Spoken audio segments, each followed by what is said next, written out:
ಮಹಿಷಮರ್ದಿನಿ ಕ್ಷೇತ್ರ ಪುಣಚ. ಈ ಮಹಿಷಮರ್ದಿನಿ ಕ್ಷೇತ್ರ ಪುಣಚದ ಹುಟ್ಟು ಹೇಗೆ, ಇಲ್ಲಿ ಬೆಳವಣಿಗೆ ಹೇಗಾಗ್ತಾ ಇದೆ, ನಿತ್ಯ ನಿರಂತರವಾಗಿ ಭಕ್ತರನ್ನು ಈ ದೇವಿ ಯಾವ ರೀತಿಯಾಗಿ ಕಾಪಾಡ್ತಾ ಇದ್ದಾಳೆ ಎಲ್ಲವನ್ನೂ ಮಾತನಾಡೋದಕ್ಕೆ ನಮ್ಮ ಜೊತೆಗೆ ಇಲ್ಲಿಯ ಪ್ರಧಾನ ಅರ್ಚಕರಿದ್ದಾರೆ. ಸರ್ ನಮಸ್ತೆ, ನಿಮ್ಮ ಹೆಸರು? ಕೃಷ್ಣ ಬನ್ನಿಂತಾಯ. ಕೃಷ್ಣ ಬನ್ನಿಂತಾಯ ಅವರು ನಮ್ಮ ಜೊತೆಗಿದ್ದಾರೆ. ಅವ್ರ ಹತ್ರ ಸರ್, ಇದೀಗ ಮಹಿಷಮರ್ದಿನಿ ಕ್ಷೇತ್ರದಲ್ಲಿ ಬ್ರಹ್ಮಕಲಶಕ್ಕೆ ಸನ್ನದ್ಧವಾಗಿದೆ. ಮಹಿಷಮರ್ದಿನಿ ಪುಣಚ, ಈ ಕ್ಷೇತ್ರದ ಐತಿಹ್ಯ ಏನು ಅಂತ ಹೇಳಿದರೆ, ಹಿಂದಿನ ಕಾಲದಲ್ಲಿ ಒಂದು ದೇವಿಯ ಇಲ್ಲಿ ಮಹಿಷಮರ್ದಿನಿ ಅಂದರೆ ದ್ವಿಬಾಹು, 13ನೇ ಶತಮಾನದಲ್ಲಿಂದ ಮೂರ್ತಿ ಅಂತೇಳಿ ನಮ್ಮ ಹಿರಿಯ ಗುರುರಾಜ ಭಟ್ ಅವರು ಇಲ್ಲಿ ನಾವು ಬಂದು ಎಲ್ಲ ನೋಡಿ ಹೇಳಿದ್ದಾರೆ. ಅಂತ ಹೇಳಿದರೆ, ಈಗ ಕಾಲದಲ್ಲಿ ಈ ಕಾಯಕದಲ್ಲಿ ಮಹಿಷನನ್ನು ಮಹಿಷ ಅಂತ ಹೇಳಿದರೆ ಊಟ ಮಾಡುವಂಥ ಒಂದು ಯಾವುದೋ ಕಾರ್ಯಕ್ರಮದಲ್ಲಿ ನಡೀತಾ ಇಲ್ಲ. ಮತ್ತು ದೇವಿಗೆ ಅದೊಂದು ಗ್ರಾಮದ ಇದಾದ ಕಾರಣ ಜನಗಳಿಗೆ ಅವರವರ ಒಂದು ಇದಕ್ಕೆ ಬೇಕಾಗಿ ದೇವಿ ಸನ್ನಿಗೆ ಬರ್ತಾರೆ, ಸೇವೆಗಳು ಮಾಡಿಸ್ತಾರೆ. ಅವರ ಸಂಕಲ್ಪಕ್ಕೆಲ್ಲ ಮದುವೆ ಆಗದವರು ಅವರ ಸಂಕಲ್ಪ ಮಾಡಿಕೊಳ್ತಾರೆ, ಸಂತಾನ ಇಲ್ಲದವರು ಅವರು ಮಾಡಿಕೊಂಡು ಆದದ್ದುಂಟು. ಅದೇ ರೀತಿ ಈಗ ಹೊಸದಾಗಿ ಎಲ್ಲ ದೇವಿಗಳಿಗೆ ಸೇವೆಗಳು ಹೊಸವಾದ ಈಗಿನ ಕೆಲವರೆಲ್ಲ ನಾವು ಅವರವರು ಇದು ಮಾಡಿಕೊಂಡು ನೀರಿಗೆ ಆಗಿ ಬಾವಿ ಬೋರ್ ತೆಗೆಯುತ್ತೇವೆ ಅಂತ ಹೇಳುವಾಗ ದೇವಿಯನ್ನು ಪ್ರಸಾದಗೊಂಡೋಗಿ ಹಾಕಿ ಅದಕ್ಕೆ ತೆಗೆದಾಗ ಅದು ನೀರು ಸಿಕ್ಕಿದ್ದು ಎಷ್ಟೋ ಇದೆಲ್ಲ ನಿದರ್ಶನಗಳು ಉಂಟಿಲ್ಲ. ಅದೇ ರೀತಿಯ ಒಂದು ದೇವಿಗೆ ಭಕ್ತಿಯ ಊರ ಅಂತೇಳಿ ಈ ಊರಿನಲ್ಲಿ ಇದ್ದವರು ಕೆಲವು ಹೊರ ಊರಿಗೆಲ್ಲ ಹೋಗಿಕೊಂಡು ಅವರವರ ಉದ್ಯೋಗದಲ್ಲಿ ಹೋಗೆಲ್ಲ ಅಲ್ಲಲ್ಲಿ ಸೆಟ್ಲ್ ಆಗಿದ್ದಾರೆ. ಅವರಿಗೂ ಕೂಡ ತಾಯಿ ನಮ್ಮ ಬರಬೇಕು ಅಂತ ಹೇಳುವಂಥ ಒಂದು ವ್ಯವಸ್ಥೆ ಅವಳು ತಾಯಿ ಕರೀತಾ ಇದ್ದಾರೆ. ಹಾಗೆ ಒಬ್ಬರದ್ದು ಅವ್ರದ್ದೆಲ್ಲ ಸೇವೆ ಮಾಡಿಕೊಂಡು ಹೋಗುವಂಥ ಒಂದು ವ್ಯವಸ್ಥೆ ನಡೀತಾ ಉಂಟು. ಹೂವಿನ ಪೂಜೆ ನಿತ್ಯ ಈಗ ಅದೇ ಬ್ರಹ್ಮಕಲಶ ಅಂತೇಳಿ ಈಗ ತಯಾರೆಲ್ಲ ಮೊದಲಿದ್ದದ್ದನ್ನೆಲ್ಲ ಒಂದು ಸ್ವಲ್ಪ ಈಗಿನ ಒಂದು ಆಧುನೀಕರಣ ಇದಾಗಬೇಕಲ್ಲ, ದೇವರ ಸ್ಥಾನಗಳ ಕ್ಷೇತ್ರ ಇದಾಗುವಾಗ ಎಲ್ಲವೂ ಈಗಿನ ಬೇಕಾದಾಗ ಆಗಬೇಕು ಅಂತ ಉದ್ದೇಶದಿಂದ ಆಡಳಿತ ಕಮಿಟಿಯವರು ಅದನ್ನು ವ್ಯವಸ್ಥೆ ಮಾಡ್ತಾ ಇದ್ದಾರೆ. ಹೇಗೆ ನಡೀತಾ ಇದೆ ಸರ್ ಇಲ್ಲಿ ಬ್ರಹ್ಮಕಲಶಕ್ಕೆ ಬೇಕಾದಂಥ ಕಾಮಗಾರಿ ವ್ಯವಸ್ಥೆಗಳು? ಕಾಮಗಾರಿಗಳಿದ್ರೆ ಒಳಗಿನ ಈಗ ಅಂಗಣಕ್ಕೆ ಕಲ್ಲು ಹಾಸುವಂಥ ಒಂದು ವ್ಯವಸ್ಥೆ, ಅದೇ ಹೊರಗೆ ಕೂಡ ಅಂಗಣಕ್ಕೆ ಕಲ್ಲು ಹಾಸುವುದು. ಅದೇ ಕಂಬಗಳೆಲ್ಲ ಮೊದಲೆಲ್ಲ ಮರದ ಕಂಬಗಳಿತ್ತು, ಈಗೆಲ್ಲ ಕಲ್ಲಿನಿಂದ ಮಾಡಿದಂಥ ಕೆತ್ತಿದಂಥ ಕಂಬಗಳನ್ನೆಲ್ಲ ತಗೊಂಡು ಇದು ಮಾಡಿದೆ. ಅದೇ ಎದುರು ಹೊರಗಿನ ಅಂಗಣ ಚಪ್ಪರಕ್ಕೆ ಅನ್ನು ಪರ್ಯಾಯ ವ್ಯವಸ್ಥೆ ಆಗಿ ಎಲ್ಲ ಶೀಟ್ ಹಾಕಿ ಮಾಡ್ತಾರೆ. ಎದುರು ಕೂಡ ಈಗ ಕೆಲಸ ನಡೀತಾ ಉಂಟು. ಬೇರೆ ಇದಾಗಿ ಶೀಟ್ ಪರ್ಮನೆಂಟ್ ಶೀಟ್ ಹಾಕಿ ಇದೆಲ್ಲ ನಡಿಬೇಕು. ಮಳೆಗಾಲದಲ್ಲಿ ಯಾವುದೇ ಸಂದರ್ಭದಲ್ಲೂ ಜನಗಳಿಗೆ ನೀವು ಬರೋ ಇದಕ್ಕೆ ಮರಗಳು ಅಂತ ಹಾಗೆ ಕೆಲಸಗಳು. ಪುಣಚ ಅಂದರೆ ಪುಂಚ ತುಳುವಿನಲ್ಲಿ ಹುತ್ತ ಅಂತ ಅರ್ಥ ಅಂತ ಹೇಳಿದ್ರಿ ನೀವು. ಅದು ಹೇಗೆ ಅದರದ್ದು ವ್ಯಾಪ್ತಿ, ಅದಕ್ಕೂ ಮಹಿಷಮರ್ದಿನಿಗೂ ಹೇಳಿದರೆ ಒಂದು ಅದೇ ಹಿಂದೆ ಒಂದು ಕೆಲವು ಕಥೆ ಇದು ಹೇಳ್ತಾ ಹೇಗೆ ಅಂತ ಹೇಳಿದರೆ, ಒಂದು ಕಾಲದಲ್ಲಿ ಒಂದು ಪುರೋಹಿತರು ಹೋಗ ಇಲ್ಲಿಯ ದೇವಿಯನ್ನು ಅವರಿಗೆ ಊರಿನವರೆಲ್ಲ ಸೇರಿ ಅವರನ್ನು ಅರ್ಚಕರು ಇದಿಲ್ಲ ಅಂತಾಗ ಅವರು ಏನು ಮಾಡಿದ್ರು ಅಂತೇಳಿ ಒಂದು ಯಕ್ಷಗಾನ ಒಂದು ಸಣ್ಣ ಇದರಲ್ಲಿ ಸಿಗ್ತದೆ. ಅದನ್ನು ಕೊಂಡೋಗಿ ಎಲ್ಲೋ ಬಿಸಾಡಿ ಹೋದ್ರಂತೆ ಆ ಗುಡ್ಡೆಯಲ್ಲಿ. ಆ ಜಾಗಕ್ಕೆ ಯಾವುದೋ ಹೆಂಗಸು ಹೋಗಿ ಅದನ್ನು ಇದು ಅಲ್ಲಿ ಖನ ಅಂತ ಹೊಕ್ಕುವ ಇದು ಮಾಡುವಾಗ ಅದು ಅವಳ ಒಂದು ಜೀವನದಾಯಕ್ಕೆ ಬೇಕಾ ಅವರು ಗುಡ್ಡೆಯಲ್ಲಿ ಹೋಗಿ ಸಂಪಾದನೆ ಮಾಡಿದ ಹೋಗುವಾಗ ಅವಳಿಗೆ ಅದು ಹೊಕ್ಕುವಾಗ ಕತ್ತಿದಾಗಿತ್ತು. ಅದು ಈಗ ದಿವ್ಯ ತಾಯಿಯಲ್ಲಿ ಮುಖದಲ್ಲಿ ಕೂಡ ಒಂದು ಸಣ್ಣ ಹೊತ್ತು ಇದೆ. ಅದು ಇದು ವಿಶೇಷ. ಅದಕ್ಕೆ ಆ ಹೊತ್ತಿನ ಅವಳು ಜೇನುತುಪ್ಪವನ್ನು ಸೇರಿದ್ಳು. ಆ ಜೇನುತುಪ್ಪವನ್ನು ಅಲ್ಲಿ ಸಿಕ್ಕಿದ ಗುಡ್ಡೆಯಲ್ಲಿ ಅದು ಈಗಲೂ ಕೂಡ ದೇವಿಗೆ ವಿಶೇಷ ಜೇನುತುಪ್ಪ ನೈವೇದ್ಯ ವಿಶೇಷ ಅಂತ ಹೇಳುವಂಥ ಒಂದು ಇದು ಹಿಂದಿನಲ್ಲಿ ಅದು ನಮಗೆ ಪ್ರಶ್ನೆಯಲ್ಲೆಲ್ಲ ಕಾಣ್ತಾ ಉಂಟು. ಅದು ಮಾಡಬೇಕು ಅಂತ. ಹಾಗೆ ಅವಳು ಆ ರೀತಿಯಾಗಿ ಅವಳು ಪುಂಚ ಅಂತ ಹುತ್ತ ಅಂದರೆ ಹುಂಚ ಹೊಕ್ಕುವಾಗ ಸಿಕ್ಕಿದಂತ ಹಾಗೆ ಪುಣಚ ಅಂತ ಅದು ಪುಂಚ ಹೋಗಿ ಈಗ ಪುಣಚ ಆಗಿದೆ. ಆ ರೀತಿಯ ಅಂತ ಇದು ಒಂದು ಮತ್ತು ಇಲ್ಲಿ ದೇವಿಗೆ ವಿಶೇಷವಾದಂತಹ ಒಂದು ಧಾರ್ಮಿಕ ಆಚರಣೆಗಳು ಏನು ಅಂತ ಈ ಕ್ಷೇತ್ರದಲ್ಲಿ ಬಹಳ ವಿಶೇಷತೆಗಳಿದೆ, ಧಾರ್ಮಿಕ ವಿಧಿವಿಧಾನಗಳಿದೆ, ಕೆಲವೊಂದು ನಿಷೇಧಗಳು ಕೂಡ ಇದೆ. ಏನು ಯಾವುದೆಲ್ಲ ನಿಷೇಧಗಳಿದ್ದಾವೆ? ನಿಷೇಧಗಳು ಅಂತ ಇದೆ ಕೋಣ, ಅದು ಮಹಿಷ ಅಂತ ಹೇಳೋದು ಕೋಣನ ಊಟ ಮಾಡುವಂಥ ಈ ಜಾಗದಲ್ಲಿ ಅಭಿವೃದ್ಧಿ ಇಲ್ಲ. ಯಾಕಂದರೆ ಕೂಟ ಅದು ಮಾಡಿದ ಒಂದು ದೃಷ್ಟಾಂತ ಹೇಳೋದಕ್ಕೆ ಆ ದೇವಸ್ಥಾನದ ಎದುರು ಗದ್ದೆಯಲ್ಲಿ 1-2 ಜೊತೆ ಕೋಣಗಳು ಊಟ ಮಾಡುವಾಗ ಅದು ಒಂದು ಮಧ್ಯಾಹ್ನ ರಸ್ತೆಯಲ್ಲಿ ಊಟ ಮನೆಗೆ ಹೋಗಿ ಬರ್ತೇನೆ ಇದೆಲ್ಲ ಕಲ್ಲಾಗಿ ಓದ್ದು ಅಂತ ಹೇಳುವಂಥ ಸ್ವಲ್ಪ ಇದು ಆ ರೀತಿ ಅದು ಕಾಣಲಿಕ್ಕೆ ಈಗ ಕಾಡ್ತಾ ಸ್ವಲ್ಪ ಸಣ್ಣ ಮಟ್ಟಲ್ಲಿ ಉಂಟು. ಅದು ಸ್ವಲ್ಪ ಈಗ ಭೂಮಿಯಲ್ಲಿ ಇದಾಗಿದೆ, ಹೋದರೆ ಕಾಣುತ್ತದೆ ಅದು ಇದು ಗದ್ದೆಯಲ್ಲಿ. ಈಗ ನೀವು ಧಾರ್ಮಿಕ ವಿಧಿವಿಧಾನಗಳನ್ನು ನೋಡೋದಾದರೆ ಬಹಳಷ್ಟು ಜನ ಇಲ್ಲಿ ಬಂದು ಭಕ್ತರು ಬೇಡ್ಕೊಂಡಿದ್ದಾರೆ. ನಿಮಗೆ ಒಂದಷ್ಟು ಭಕ್ತರ ಆಸೆ ಆಕಾಂಕ್ಷೆಗಳು ಈಡೇರಿದಂಥದ್ದು ತುಂಬ ಸನ್ನಿವೇಶಗಳಿರ್ಬೋದು. ಕೆಲವರು ನೆನಪು ಮಾಡೋದಾದರೆ ಯಾವುದನ್ನು ನೆನಪು ಮಾಡ್ಕೋತೀವಿ? ಹಾಗಂತ ಕೆಲವರು ಒಂದು ಮದುವೆಗೆ ಆಗಬೇಕು ಅಂತೇಳಿ ನಾವು ದೇವಿಗೆ ಸೇವೆ ಕೊಡ್ತೇವೆ ಅಂತೇಳಿ ಹೇಳಿ ಹೋದವರಿದ್ದಾರೆ. 2ನೇ ವರ್ಷ ನೀವು ಒಬ್ಬೊಂದು ಪ್ರಾರ್ಥನೆ 2 ಮಕ್ಕಳಿಗೂ ಮದುವೆ ಆಯಿತು ಅಂತೇಳಿ ಹೇಳುವಂಥ ಸಂತೋಷದಿಂದ ಅವರು 2 ಸೀರೆ ಅಂತಂದು ಕೊಟ್ಟದ್ದು ಉಂಟು ಕೆಲವು ವರ್ಷಗಳಿಂದ. ಅದೇ ರೀತಿ ಕೆಲವರೆಲ್ಲ ಸಂತಾನ ಇಲ್ಲ, ನಮ್ಮ ಹಿಂದಿನವರು ಇಲ್ಲಿ ಇದ್ದರು, ಈಗ ಸಂತಾನ ಇಲ್ಲ ಅಂತೇಳಿ ಅವ್ರಿಗೆ ಹೋಗಿ ಏನೋ ಬಾರದೆ ಕೆಲವು ವರ್ಷ ಆಯಿತು, ದೇವರು ನಮಗೆ ಅದು ಹೀಗೆ ಪುತ್ರ ಸಂತಾನ ಆಗಬೇಕು ಅಂತ ಕೇಳಿಕೊಂಡವರಿದ್ದರೆ ಅವರಿಗೆ ನಡೆದದ್ದು ಉಂಟು. ಇದೇ ಇಲ್ಲ. ಹಾಗಾದ್ರೆ ಕೆಲವೆಲ್ಲ ದೇವರಲ್ಲಿ ಅವರು ಕೆಲವರು ನಾವು ಬಾವಿ ತೆಗಿತೇವೆ, ಬೋರು ತೆಗಿತೇವೆ, ನೀರು ಸಿಗಬೇಕು, ದೇವರ ಕೈಗೆ ಬಿಸು ಅಂತೇಳಿ ಹೇಳುವಾಗ ನಾವು ಒಂದು ಅವರಿಗೆ ಕೊಡ್ತೇವೆ, ಒಂದು ಪ್ರಸಾದ ಮಾಡಿ ಕೊಟ್ಟದ್ದುಂಟು, ಕೊಂಡೋಗಿ ಹಾಕಿ ತೆಗೆದದ್ದುಂಟು, ಅದು ಸಿಕ್ಕಿದ್ದುಂಟು ಹಾಗೆ ಸಂಕಲ್ಪ ಮಾಡಿ ಅವರು ಕೆಲವರಿಗೆ ದೇವರಿಗೆ ನಾವು ಹೂವಿನ ಪೂಜೆ ಮಾಡೋದು ಈ ಥರ ಏನಾದರೂ ಒಂದು ಸಂಕಲ್ಪ ಸೀರೆಗಳು ಒಪ್ಪಿಸ್ತೇವೆ. ಇದೇ ರೀತಿಯ ಬೇರೆ ಬೇರೆ ರೂಪದಲ್ಲೆಲ್ಲ ಬರುವಂಥದ್ದು ಉಂಟು, ದೇವರಿಗೆ ಬರ್ತಾ ಇರ್ತದೆ. ಅದೆಲ್ಲ ಅವರಿಗೆ ದೇವರು ತಾಯಿ ನಡೆಸಿಕೊಟ್ಟಂಥ ಒಂದು ಇದಕ್ಕೆ ಅವ್ರು ಕೊಡುವಂಥ ದೇವಸ್ಥಾನಕ್ಕೆ ಸಂದಾಯ ಮಾಡುವಂಥ ವ್ಯವಸ್ಥೆ ಅಲ್ಲ. ಆ ರೀತಿಯಾಗಿ ದೇವರಿಗೆ ಅವರು ಒಪ್ಪಿಸಿ ಅವರೊಂದು ದೇವರ, ಆದ್ದರಿಂದ ಅದು ದೇವರುಗಳಿಗೆಲ್ಲ ಒಂದು ರೀತಿಯ ಆಕರ್ಷ ಇದಾಗ್ತದೆ. ದೇವಸ್ಥಾನ ದೇವರಿಗೂ ನಮಗೂ ಸಂಬಂಧ ಉಂಟು. ಯಾಕೆಂದರೆ ಇಲ್ಲಿ ಒಂದು ಕಾಲ ಪೂರ್ವದಲ್ಲಿ ಇಲ್ಲಿ ಇದ್ದವರು ಈಗ ಎಲ್ಲಿ ಹೋದರೂ ಕೂಡ ಅವರಿಗೆ ಪುಣಚಕ್ಕೆ ಬಾರಿದ್ರೆ ಆಗೋದಿಲ್ಲ, ನಾವು ಹುಡುಕಿಕೊಂಡು ಬರ್ತಾರೆ ಅವರು. 150 ವರ್ಷಗಳ ಹಿಂದೆ ಹೋದಂಥ ಒಂದು ಕುಟುಂಬ ಇಲ್ಲಿಂದ ಊರಿಂದ ಒಂದು ಇದು ಮಾಡುವಂಥ ಕೊನೆಗೆ ಅವರಿಗೆ ಎಲ್ಲೆಲ್ಲಿಯೂ ಗೊತ್ತಿಲ್ಲದೆ ಚಿಂತನೆ ಮಾಡುವಾಗ ನಿಮ್ಮ ಮೂಲ ಇಲ್ಲಿ ಅಂತೇಳಿ ಬಂದು ಅವರು ಇಲ್ಲಿಗೆ ಬಂದು ದೇವಿಗೆ ಸೇವೆ ಮಾಡುವ ವ್ಯವಸ್ಥೆಗಳು ಇದೆಲ್ಲ ಕೆಲವು ನಮಗೆ ನಮ್ಮ ಜೀವನದಲ್ಲಿ ಬರ್ತಾ ಇರ್ತಾರೆ. ನಮಗೆ ಅದರ ಇದು ಅನುಭವ ಆಗ್ತದೆ, ಗೊತ್ತಾಗ್ತದೆ. ಧನ್ಯವಾದ ಭಟ್ರೆ. ಇದು ಪುಣಚ ಈ ದೇವಸ್ಥಾನದ ಒಳಭಾಗದ ದೃಶ್ಯ. ಇಲ್ಲಿ ಸಂಪೂರ್ಣವಾಗಿ ಈ ಬ್ರಹ್ಮಕಲಸಕ್ಕೆ ಬೇಕಾದಂತಹ ಸಿದ್ಧತೆಗಳು ಕೂಡ ಆಗಿದೆ. ಮಹಿಷಮರ್ದಿನಿ ದೇವಸ್ಥಾನದ ಬ್ರಹ್ಮಕಲಸಕ್ಕೆ ಇನ್ನು ಕೆಲವೇ ದಿನಗಳು ಬಾಕಿ ಇರುವಂಥದ್ದು. ಮಾರ್ಚಿನಲ್ಲಿ ಬ್ರಹ್ಮಕಲಸ ಅನ್ನುವಂಥ ನಿರ್ಧಾರ ಆಗಿದೆ. ಹೊರಾಂಗಣದಲ್ಲಿ ಯಾವ ರೀತಿಯಾದಂಥ ಸಿದ್ಧತೆಗಳನ್ನು ಮಾಡಿಕೊಂಡಿದ್ದಾರೆ ಅನ್ನುವಂಥದ್ದನ್ನು ನಿಮಗೆ ತೋರಿಸ್ತಾ ಇದ್ದೀವಿ. ಹೊರ ಭಾಗದಲ್ಲಿ ಬಹಳ ವಿಶೇಷವಾಗಿ ಈ ಹೊರಭಾಗದ ಆವರಣವನ್ನು ರಚನೆ ಮಾಡುವಂತಹದ್ದು ಕಂಡು ಬರ್ತಾ ಇದೆ. ಯಾವ ರೀತಿಯಾಗಿ ರಚನೆ ಆಗ್ತಾ ಇದೆ, ಕಾಮಗಾರಿಗಳು ಯಾವ ರೀತಿಯಾಗಿ ನಡೀತಾ ಇದೆ ಅನ್ನುವಂಥದ್ದನ್ನು ನಾವು ನಿಮಗೆ ತೋರಿಸ್ತಾ ಇದ್ದೀವಿ. ಇದು ಹೊರಭಾಗದಲ್ಲಿ ನಡೀತಾ ಇರುವಂಥ ಕೆಲಸ ಕಾರ್ಯಗಳ ದೃಶ್ಯ.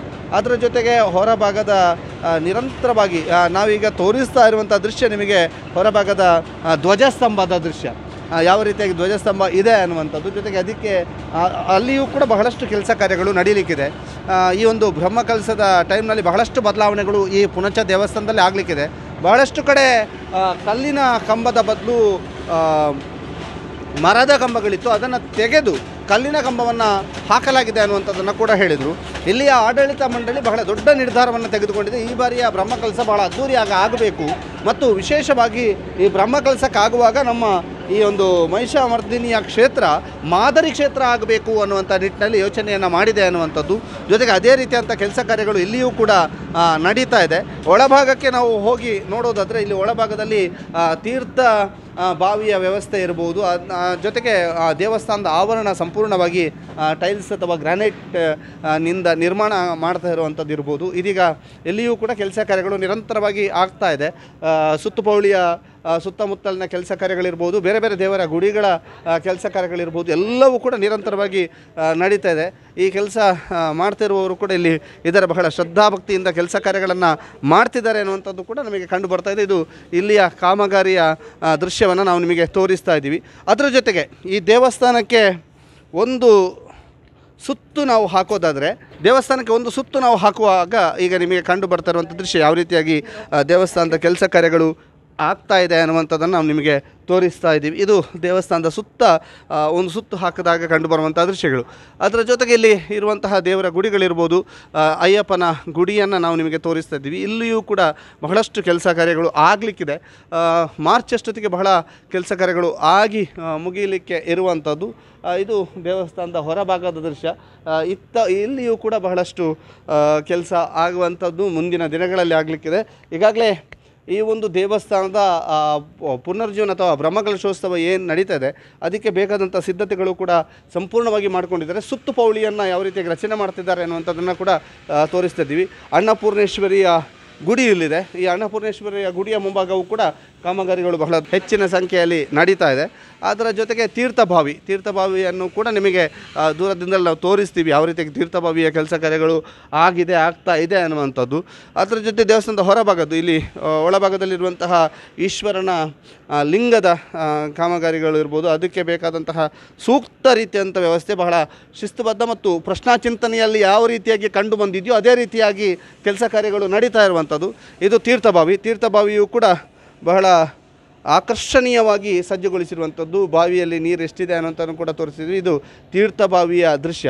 ಯಾವ ರೀತಿಯಾಗಿ ತೀರ್ಥಬಾವಿ ಇದೆ ಅನ್ನುವಂಥದ್ದು. ಇದೀಗ ಅದರ ದೇವಸ್ಥಾನದ ಮುಂಭಾಗದ ದೃಶ್ಯ, ದೇವರ ಗುಡಿಯ ಮುಂಭಾಗದ ದೃಶ್ಯ, ಜೊತೆಗೆ ಗೋಪುರದ ದೃಶ್ಯವನ್ನು ಕೂಡ ನಿಮಗೆ ತೋರಿಸ್ತಿದ್ವಿ. ಯಾವ ರೀತಿಯಾಗಿ ಈ ಗರ್ಭಗುಡಿಯ ಗೋಪುರವನ್ನು ನಿರ್ಮಾಣ ಮಾಡ್ತಿದ್ದಾರೆ ಅಂತ. ಅಲ್ಲಿಯೂ ಕೂಡ ನಿರಂತರವಾಗಿ ಕೆಲಸ ಕಾರ್ಯಗಳು ನಡೀತಾ ಇದ್ದಾವೆ. ಇನ್ನು ದೇವಸ್ಥಾನದ ಹೊರಭಾಗಕ್ಕೆ ನಾವು ಹೋಗುವುದಾದರೆ, ಇದು ದೇವಸ್ಥಾನದ ಹೊರಾಂಗಣದ ದೃಶ್ಯ. ಯಾವ ರೀತಿಯಾಗಿ ಕೆಲಸ ಇಲ್ಲಿ ನಡೀತಾ ಇದೆ ಅನ್ನುವಂಥ. ಅದ್ರ ಜೊತೆಗೆ ಇದೊಂದು ಸಭಾಂಗಣ. ಇಲ್ಲಿ ಊಟಕ್ಕೆ ವ್ಯವಸ್ಥೆಗಳನ್ನು ಕಲ್ಪಿಸುವಂಥ ನಿಟ್ಟಿನಲ್ಲಿಯೂ ಕೂಡ ಸೇವೆಯನ್ನು ಮಾಡಲಾಗುತ್ತೆ. ಪಾಕಶಾಲೆ, ಮಹಿಷಮರ್ದಿನಿ ದೇವಸ್ಥಾನ ಪುಣಚದ ಪಾಕಶಾಲೆಯ ಕೆಲಸ ಕಾರ್ಯಗಳು ಕೂಡ ನಡೀತಾ ಇರುವಂಥದ್ದು. ಅದನ್ನು ಕೂಡ ನಿಮಗೆ ತೋರಿಸ್ತಾ ಇದ್ದೀವಿ. ಯಾವ ರೀತಿಯಾಗಿ ಇಲ್ಲಿ ಮಹಿಷಮರ್ದಿನಿ ಕ್ಷೇತ್ರ ಪಾಕಶಾಲೆಯ ದೃಶ್ಯಗಳು ಅಥವಾ ಕೆಲಸ ಕಾರ್ಯಗಳು ನಡೀತಾ ಇದೆ ಅನ್ನುವಂಥದ್ದನ್ನು ಕೂಡ ತೋರಿಸ್ತಾ ಇದ್ದೀವಿ. ಹೊರಭಾಗದಲ್ಲಿ ನಾವು ಈಗಾಗಲೇ ಒಮ್ಮೆ ನಿಮಗೆ ವಿವರಿಸಿದ್ದೀವಿ. ಆದರೆ ಮತ್ತೆ ಈ ಹೊರಾಂಗಣದ ಕೆಲಸ ಕಾರ್ಯಗಳು ಯಾವ ರೀತಿಯಾಗಿ ಆಗ್ತಾ ಇದೆ ಅನ್ನುವಂಥದ್ದು ಈಗಾಗಲೇ ಒಂದು ರೌಂಡಿನ ಕಾಂಕ್ರೀಟ್ ಹಾಕುವಂಥ ಕೆಲಸವನ್ನು ಇಲ್ಲಿ ಮಾಡಲಾಗಿದೆ. ಮತ್ತು ದೇವಸ್ಥಾನದ ಒಳಭಾಗದ್ದು ಮತ್ತು ಹೊರಭಾಗದ ನೀರು ಸರಿಯಾದ ರೀತಿಯಲ್ಲಿ ಇಂಗುವಿಕೆ ಮತ್ತು ಸರಿಯಾದ ಚರಂಡಿ ವ್ಯವಸ್ಥೆಯನ್ನು ಕಲ್ಪಿಸುವುದಕ್ಕೋಸ್ಕರವಾಗಿ ಮತ್ತು ಕುಡಿಯುವ ನೀರಿನ ವ್ಯವಸ್ಥೆಯನ್ನು ಒಳಭಾಗಕ್ಕೆ ಹೊರಭಾಗಕ್ಕೆ ಕಲ್ಪಿಸುವ ನಿಟ್ಟಿನಲ್ಲಿ ವ್ಯವಸ್ಥೆಗಳನ್ನು ಇಲ್ಲಿ ಮಾಡಲಾಗಿರುವಂಥದ್ದನ್ನು ಕೂಡ ನಾವು ನಿಮಗೆ ತೋರಿಸ್ತಾ ಇದ್ದೀವಿ. ಇದು ಕಾಮಗಾರಿಯ ದೃಶ್ಯಗಳನ್ನು ನಿಮಗೆ ತೋರಿಸ್ತಾ ಇರುವಂಥದ್ದು. ಅದರ ಜೊತೆಗೆ ಎದುರು ಭಾಗದಲ್ಲಿರುವಂಥ ಸಭಾಂಗಣ ಕೂಡ ಇನ್ನೂ ಕೂಡ ಪುನರ್ಜೀವನಗೊಳ್ಳಿಕ್ಕಿದೆ ಅಂತ ಹೇಳ್ಬೋದು. ಅದರ ಜೊತೆಗೆ ಬಹಳ ವಿಶೇಷವಾಗಿ ಈ ಕಾಮಗಾರಿಯ ದೃಶ್ಯಗಳು ಕೂಡ ನಿಮಗೆ ಕಂಡುಬರುವಂಥದ್ದು. ಇದು ಪುಣಚದ ಮಹಿಷಮರ್ದಿನಿ ಕ್ಷೇತ್ರದ ಮುಂಭಾಗದಿಂದ ನಾವು ನಿಮಗೆ ತೋರಿಸ್ತಾ ಇರುವಂಥ ದೃಶ್ಯ. ಅದರ ಜೊತೆಗೆ ಭಕ್ತ ಮಹೇಶರಲ್ಲಿಯೂ ಕೂಡ ಒಂದು ವಿನಂತಿಯನ್ನು ಆಡಳಿತ ಮಂಡಳಿ ಮಾಡಿಕೊಂಡಿದೆ. ಅಂದರೆ ದೇವಸ್ಥಾನದ ಅಭಿವೃದ್ಧಿ ಕೆಲಸ ಕಾರ್ಯಗಳು ನಡೀತಾ ಇದ್ದು, ದೇವಸ್ಥಾನದಲ್ಲಿ ನಡೆದಾಡುವಾಗ ಒಂದಿಷ್ಟು ಕಷ್ಟ ಆಗ್ಬೋದು, ದಯವಿಟ್ಟು ಭಕ್ತಾದಿಗಳು ಸಹಕರಿಸಬೇಕು ಅನ್ನುವಂಥದ್ದನ್ನು ಇಲ್ಲಿ ಅವರು ವಿನಂತಿಯನ್ನು ಮಾಡ್ಕೊಂಡಿದ್ದಾರೆ. ಅಂದರೆ ಈ ಕಾಮಗಾರಿಗಳು ಈಗ ನಿರಂತರವಾಗಿ ನಡೀತಾ ಇದೆ. ಭಾಳ ಹೆಚ್ಚಿನ ಸಂಖ್ಯೆಯಲ್ಲಿ ಕಾಮಗಾರಿಗೆ ನಡೀತಾ ಇರುವಂತಹ ಒಂದು ದೃಶ್ಯವನ್ನು ನಾವು ನೋಡ್ತಾ ಇದ್ದೀವಿ. ನಿರಂತರವಾಗಿ ಕಾಮಗಾರಿ ನಡೀತಾ ಇದ್ದು ಸಂಪೂರ್ಣವಾಗಿ ಇದರಲ್ಲಿ ಕಾರ್ಮಿಕರು ತೊಡಗಿಸಿಕೊಂಡಿದ್ದಾರೆ. ಮತ್ತೊಂದು ಕಡೆಯಿಂದ ಒಂದು ಕಲ್ಲುಗಳನ್ನು ಕೆತ್ತುವಂಥ ಕೆಲಸ ಇರ್ಬೋದು, ಕಲ್ಲುಗಳನ್ನು ಒಳಭಾಗಕ್ಕೆ ತರುವಂಥ ಕೆಲಸ ಇರ್ಬೋದು, ಇವೆಲ್ಲವೂ ಕೂಡ ಆಗ್ತಾ ಇದೆ. ಕೊಪ್ಪಳದ ಸಿಬ್ಬಂದಿ ಅಂತ ಹೇಳಿದ್ದಾರೆ ಅವ್ರ ಮ್ಯಾನೇಜರು ಕೂಡ ಹೌದು. ರೋಹಿತ್ ಅವರು ನಮ್ಮ ಜೊತೆಗಿದ್ದಾರೆ. ರೋಹಿತ್ ಅವರೇ, ಏನೆಲ್ಲ ಕೆಲಸ ಕಾರ್ಯಗಳಾಗ್ತಾ ಇದೆ, ಇನ್ನೇನು ಬಾಕಿ ಬ್ರಹ್ಮಕಲಸಕ್ಕೆ ಮಹಿಷಮರ್ದಿನಿ ಕ್ಷೇತ್ರ ಪುಣಚ ಯಾವ ರೀತಿಯಾಗಿ ಸಜ್ಜಾಗ್ತಾ ಇದೆ? ಈಗಾಗಲೇ ತುಂಬ ಕೆಲಸಗಳು ನಡೀತಾ ಉಂಟು. ನೀವು ಈಗ ನೋಡಿರ್ಬೋದು, ಎಲ್ಲ ಕಡೆ ಒಂದು ಕಡೆ ಕಾಂಕ್ರೀಟ್ ಆಗ್ತಾ ಉಂಟು, ಇನ್ನೊಂದು ಕಡೆ ವೆಲ್ಡಿಂಗ್ನವರಿದ್ದಾರೆ, ಮತ್ತು ಒಳಗಡೆ ಗ್ರಾನೈಟ್ ಆಗ್ತಾ ಇದ್ದಾರೆ.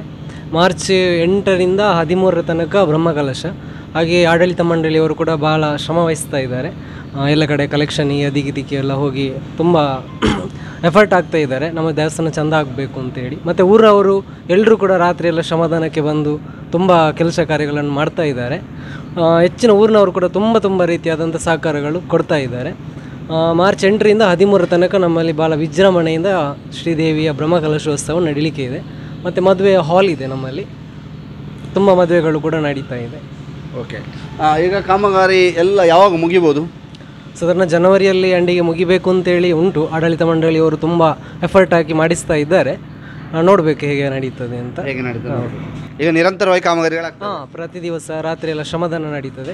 ಮತ್ತು ಪ್ರತಿ ಸಂಡೇ ಕೂಡ ಶ್ರಮದಾನ ನಡೀತಾ ಇದೆ. ತುಂಬ ಜನ ಬರ್ತಾರೆ, ಮಹಿಳೆಯರು, ಮಕ್ಕಳು ಎಲ್ಲರೂ ಸೇರಿ ಕೂಡ ಭಾಳ ಒಂದು ಮುತುವರ್ಜಿ ವಹಿಸಿಕೊಂಡು ಈ ಬ್ರಹ್ಮಕಲಶ ಚಂದದಲ್ಲಿ ನಡಿಬೇಕು ಅಂತೇಳಿ ಎಫರ್ಟ್ ಆಗ್ತಾ ಇದ್ದಾರೆ. ಈಗ ಯಾವುದೆಲ್ಲ ಕೆಲಸ ಕಾರ್ಯಗಳು ನಡೀತದೆ? ಪಾಕಶಾಲೆ, ಆವರಣ, ದೇವಸ್ಥಾನದ ಒಳಭಾಗ? ದೇವಸ್ಥಾನದ ಒಳಗಡೆ ಮತ್ತು ಆವರಣ, ಮತ್ತು ಈ ಹಾಲ್ ಕೂಡ ಕಂಪ್ಲೀಟ್ ಮಾಡಬೇಕು ಅಂತಿದೆ, ಅನ್ನಪೂರ್ಣ ಅಂತೇಳಿ. ಮತ್ತು ಮೇಲೆ ಮಳೆಗಾಲ ಬರುವಾಗ ತುಂಬ ಕಷ್ಟ ಆಗ್ತದೆ, ಅದಕ್ಕೆ ಶೀಟಿನ ವ್ಯವಸ್ಥೆ ಕೂಡ ಮಾಡ್ತಾ ಇದ್ದಾರೆ. ಶೀಟಿನ ವ್ಯವಸ್ಥೆ ಕೂಡ ಮಾಡಿ. ಇದು ಇಲ್ಲಿಯ ದೇವಾಲಯದ ಮ್ಯಾನೇಜರ್ ಹೇಳ್ತಿರುವಂಥದ್ದು. ಮಹಿಷಮರ್ದಿನಿ ಕ್ಷೇತ್ರ ಪುಣಚ ಯಾವ ರೀತಿಯಾಗಿ ಜೀರ್ಣೋದ್ಧಾರಗೊಂಡು ಬ್ರಹ್ಮಕಲಸಕ್ಕೆ ಸಜ್ಜಾಗ್ತಾ ಇದೆ ಅನ್ನುವಂಥದ್ದನ್ನು ನಿಮಗೆ ತೋರಿಸಿದ್ವಿ. ಮುಂದಿನ ದಿನಗಳಲ್ಲಿ ಅಂದರೆ ಜನವರಿ ಅಷ್ಟೊತ್ತಿಗೆ ಸಂಪೂರ್ಣವಾದಂಥ ಬಹುತೇಕ ಕೆಲಸ ಕಾರ್ಯಗಳು ಮುಗಿದಿರುತ್ತೆ. ಆವಾಗ ಮತ್ತೊಂದು ವರದಿಯ ಮೂಲಕ ನಿಮಗೆ ಸಂಪೂರ್ಣ ಮಾಹಿತಿಯನ್ನು ನೀಡಲಿಕ್ಕಿದ್ದೇವೆ. ಈಗ ಇದಿಷ್ಟು ಮಹಿಷಮರ್ದಿನಿ ಕ್ಷೇತ್ರ ಯಾವ ರೀತಿಯಾಗಿ ಸಜ್ಜಾಗ್ತಾ ಇದೆ ಅನ್ನುವಂಥದ್ದನ್ನು ತೋರಿಸುವಂಥ ಪುಟ್ಟ ಪ್ರಯತ್ನವನ್ನು ನಾವು ಮಾಡಿದ್ದೇವೆ. ನಾಗೇಂದ್ರ ರೈ ಜೊತೆಗೆ ದಾಮೋದರ್ ದೊಂಡೊಲೆ, ಸುದ್ದಿ ನ್ಯೂಸ್, ಪುಣಚ.